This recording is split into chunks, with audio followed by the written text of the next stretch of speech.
Multiplication d'un vecteur par un scalaire. Je rappelle qu'un scalaire, c'est une quantité qui s'exprime uniquement avec des unités, ou c'est un nombre, tout simplement, qui n'a pas une composante vectorielle, par exemple une direction puis une quantité. Alors, on multiplie un vecteur par un scalaire lorsque on additionne ce vecteur plusieurs fois. Donc, si je fais k fois u plus u plus u plus u plus u, bien, je vais obtenir la multiplication k u. Donc, je multiplie le vecteur u k fois. Alors, par exemple, je peux avoir le vecteur u ici. Je lui additionne le vecteur u et je fais ça 3 fois. Et ça revient à avoir le vecteur ici 3 fois. Donc, 3u.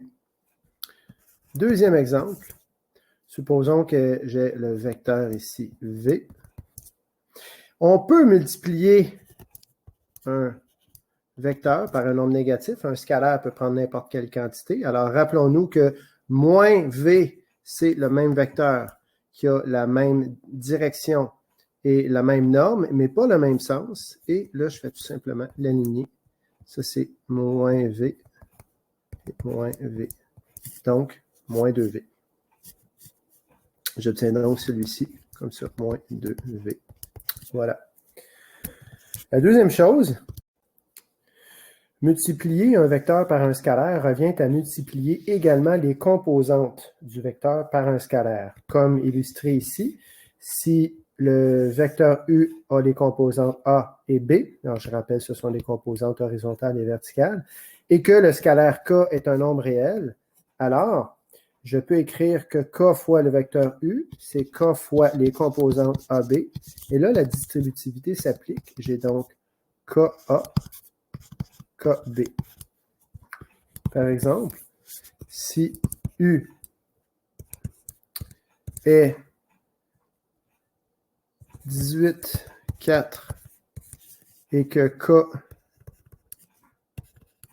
c'est moins une demi, à ce moment-là, j'ai moins une demi u qui est égal à une demi fois 18, pardon, moins une demi fois 18, moins une demi fois 4, ce qui fait moins 9, moins 2.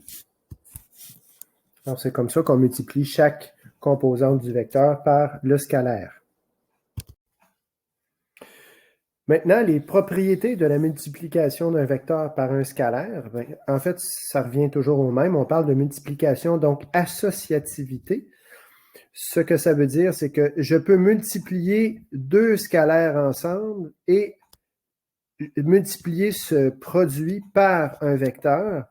Mais l'associativité me dit que je peux faire une association différente, c'est-à-dire multiplier un des deux scalaires par le vecteur et prendre ce produit et le multiplier par la suite par le scalaire, le premier.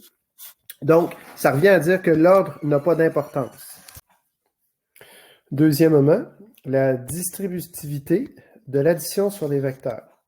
Si j'additionne deux vecteurs et que je les multiplie, je multiplie la somme par un scalaire. La distributivité me dit que ça revient à la même chose que multiplier le scalaire par chacun des vecteurs comme ceci. Et troisièmement, la distributivité de l'addition sur les scalaires. Donc, si je prends la somme de deux scalaires et que je multiplie par un vecteur, c'est la même chose que de faire la distributivité comme ceci, donc de multiplier chacun des scalaires séparément par le vecteur. Donc, K1 fois U plus K2 fois U. Il reste maintenant quelques autres propriétés que vous allez voir dans la seconde capsule des multiplications d'un vecteur par un scalaire.